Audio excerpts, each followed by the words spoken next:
ఇలాక అలంకరంగా పెట్టలేదు, ఇట్లా పసుపు కుంకాల పెట్టలేదు కాబట్టి మైక చేసి ఇట్లా మాకు చేయలేదు కదా. మేము 7 మంది ఉండేది కాబట్టి 7 మందిలో గంగలో ఉండాలి కాబట్టి గంగలో కూర్చొని కేకలు వేసుకుంటే స్నానం ఆడిన వాళ్ళు మేము 6 మంది. మేము అర్థమేంటి ఆడనాకి ఎన్ని గుట్టుకు నీళ్ళు తాగినా గాని తగ్గునాడా.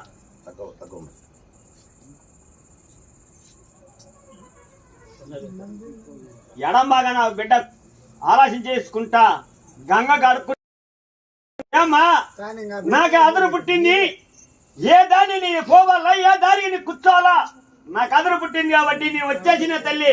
నువ్వు ధైర్యంగా చెప్తే నీ ముందు దిగుతా, లేకపోతే నాతో కాదని కూర్చున్నాడు.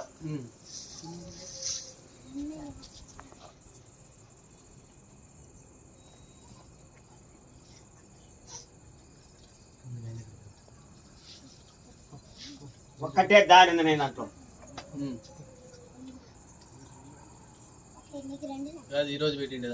అవును నైనా ఒక్కటే దారి పెట్టినాడు కాబట్టి అది రావచ్చు పోవచ్చు నేను చెప్పలేను. నేను నా బండారేసి నా నిమ్మ పండ్లు కోసి నా బండారు ఇచ్చినా కాబట్టి ఆడ నీ గుట్టకి నీళ్ళిస్తా. నేను ఆడ మాటకి వచ్చినా గాని కొద్ది రోజులు వస్తా, నాకు మళ్ళా మూత వేసుకుంటాను. అట్లా నేను అది పైగా ఒకటే ఉంది. ఆ బిడ్డ ఏం చెప్పినాడంటే ఇక్కడ ఏం వద్దు అక్కడే చేసుకో, నీకెన్ని కాళ్ళు ఇస్తాను చెప్పిపోయినాడు కాబట్టి ఆ బిడ్డ ఇక్కడ రమ్మను, నేను చూపిస్తాపడచ్చు, నేనే వస్తా.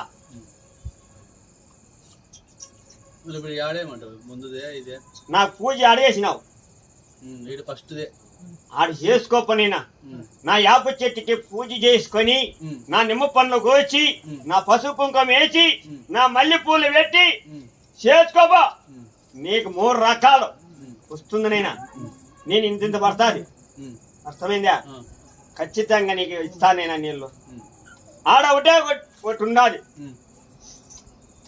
ఆ బిడ్డ కూడా ఒకటే దారి బాగుంది అని చెప్పి ఇక్కడ ఒకటే సన్న దారులు ఉన్నాయని చెప్పిపోయినాడు. అదే వేసుకోని చెప్పినాడు. పై భాగాన్ని ఉంది, పై భాగాన్ని పెట్టినాడు.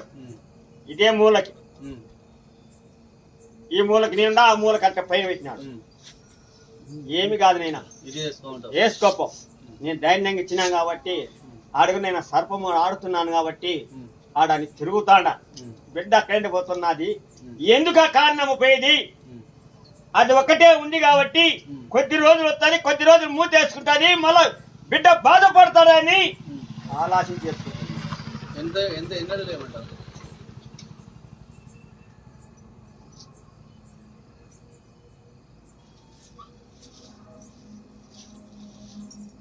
ఐదింటి బాగా వేసుకోప. నేను 500 ఎంతలో స్టార్ట్ అవుతాయి? నేను 290లో కనిపిస్తానైనా, అంతవరకు కనిపించను. ఆ డిండి మారుతానే ఉంటా చూసుకో. 500 వరకు ఏమంటావు? ఇదిగో నేనా తీసుకొని పోయి వేసుకోపో, ఎన్ని ఇచ్చినా చూసుకో. బాధపడుతున్నాడు, అదురుపోయినాడు, పానం నిప్పగించలా. అదే నేను 7 మంది ఉన్నాం కాబట్టి 7 మంది మీ బండాలు ఇచ్చినాం కాబట్టి ఖచ్చితంగా ఇస్తానని చెప్తే మాట ఇచ్చినాం కాబట్టి మాట తప్పే ఆదాయం కాదు కదా. ఇచ్చిన మాట తప్పంపో ఖచ్చితంగా. ఎన్ని గంటల మొదలు పెట్టమంటావు? ఇప్పుడు వచ్చి బండి రెడీ పెట్టి వేసుకోపోయా, ఇప్పుడు బండి ఉంది తోటలో వేసుకొని చెప్తానే కదా. నా పూజ అయిపోతుంది పో. నా పాదాలు కొండే బండారు తీసుకొని పో. నా నిమ్మ పండు నా ఈపు నన్ను తీసుకొని సెంటర్లో తీసుకొని వెళ్ళవారు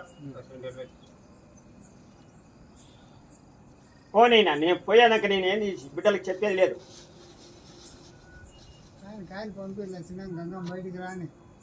రావాలని నా బిడ్డ బాగుండాలని, నా బిడ్డ కలకల ఉండాలని బాధపడుతున్నాడు. ఖచ్చితంగా ఇచ్చిన మాట తప్పనం కదా. ఖచ్చితంగా ఇస్తాను. కానీ ఇంత బిడ్డలకి ఇచ్చిన బిడ్డకి ఇవ్వకుండా ఎట్లుంటాను?